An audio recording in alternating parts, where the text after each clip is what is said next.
Bismillahirrahmanirrahim. Dear students, Assalamu alaikum. How are you today? Today's question is question number 3, exercise 5.5, sets and functions. Let's both work now. Dear students, ये हमारा question number 3 है 5.5 से.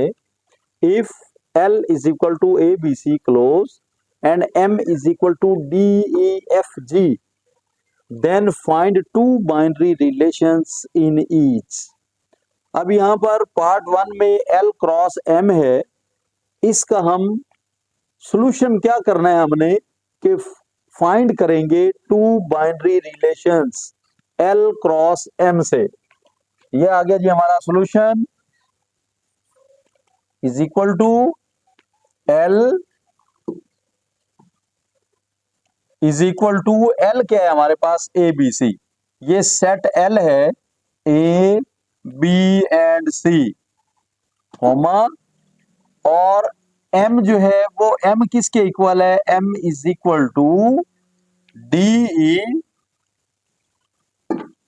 F and G. ये हमारे पास two sets हैं. अब find करेंगे L cross M. ये आ गया जी L cross M is equal to, अब L क्रॉस M यहां पर L लिखेंगे आप. ये L आ गया ABC, A B and C यहां पर क्रॉस और यहां पर सेट M लिखना है D E F और ये G आ गया क्लोज. अब हम यहां पर cross L cross M find करेंगे. L क्रॉस M में ये फर्स्ट एलिमेंट है A, इसको आपने लिखना है इन सब के साथ कॉमे लगाकर राउंड ब्रैकेट्स के अंदर. अब राउंड ब्रैकेट के अंदर A comma D close, A comma E close, A comma F close, A comma ये G आ गया क्लोज. इसी तरह B comma D, B comma D, B comma E, B comma E, B comma F, ये F आ गया. ऐसे ही B comma G, B comma ये G लिख लिया. अब C के साथ C comma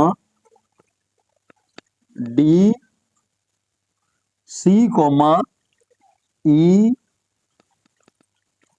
C comma F और C comma G, C comma ये G आ गया.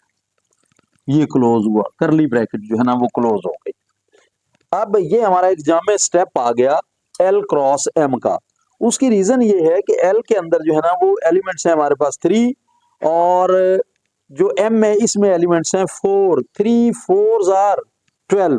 तो चेक करते हैं कि क्या हमारे ऑर्डर्ड स्पेयर 12 हैं.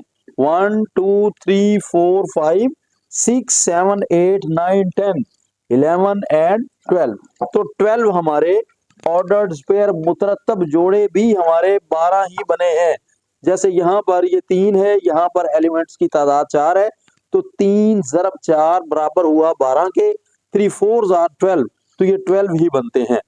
अब इसके बाद हम क्या करेंगे, वो कहता है जी कि इसके फाइंड कीजिए two binary relations. Two binary relations में यहां पर आप लिखना चाहें तो यहां लिखें, बल्कि टू बाइनरी रिलेशंस ठीक है जी.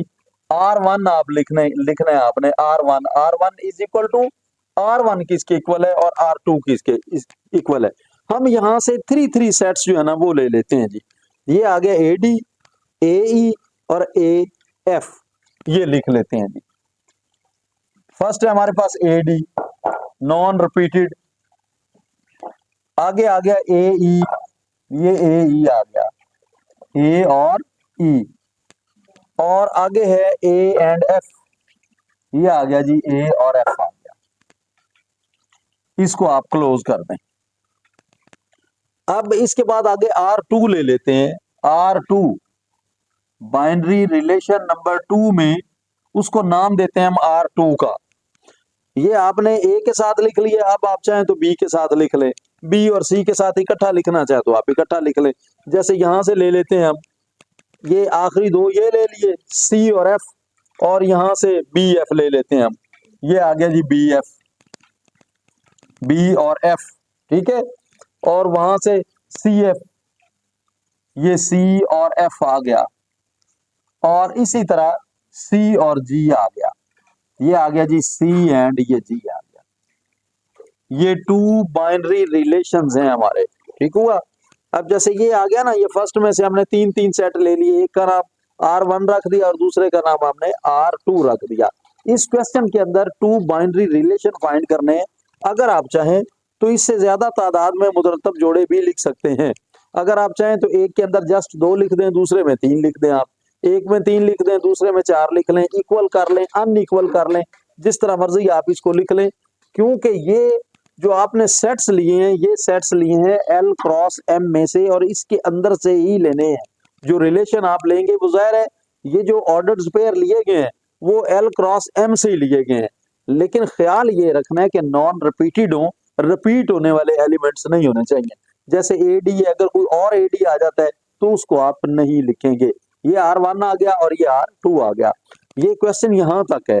अगर इसके अंदर या ऐसे सवाल के अंदर ये आ जाए कि इसका डोमेन और रेंज भी फाइंड करें, तो डोमेन में क्या करेंगे, डोमेन R1 में जो फर्स्ट एलिमेंट होगा वो डोमेन कहलाता है। अब यहाँ पर A है, इधर भी A है, इधर भी A है, तो डोमेन R1 क्या होगा, A। सिर्फ एक बार आपने A लिखना है क्योंकि ये रिपीट हो रहा है, इसको 1 टाइम आपने लिखना है। और रेंज, रेंज कहते हैं सेकंड एलिमेंट को। अब इसका रेंज क्या होगा, ये जैसे D है, E है, F है, ये ऑल चेंज है, तो ये सारे के सारे लिखे जाएंगे D, E और F। अब इसी का डोमेन और रेंज फाइंड करना है, यहाँ पर B, C और ये भी C है, तो B और C लिखेंगे डोमेन में। रेंज के अंदर ये F आ गया, ये F आ गया, ये G आ गया, F एंड G लिखेंगे। लेकिन ये वाला क्वेश्चन जो है इसके अंदर सिर्फ 2 बाइनरी रिलेशंस फाइंड करने हैं, इसमें डोमेन और रेंज फाइंड नहीं करेंगे। तो डोमेन और रेंज के मुतालिक मैंने आपको बता दिया, इससे प्रीवियस वीडियो के अंदर जो है ना वो डोमेन और रेंज का उसने क्वेश्चन दिया हुआ है। तो आप अगर डोमेन और रेंज भी फाइंड करना चाहें तो आप फर्स्ट एलिमेंट जो है ना वो डोमेन में लिखेंगे और सेकंड एलिमेंट को रेंज में लिखेंगे। लेकिन ये आप अपनी मर्जी से नहीं हल करेंगे। अगर क्वेश्चन के अंदर वो देगा कि फाइंड डोमेन एंड रेंज, तब आपने मालूम करनी है। अगर वो जस्ट ये कहता है कि फाइंड 2 बाइनरी रिलेशंस, तो सिर्फ आपने इसके बाइनरी रिलेशंस फाइंड करने हैं, जैसा कि ये R1 और ये R2 आ गया।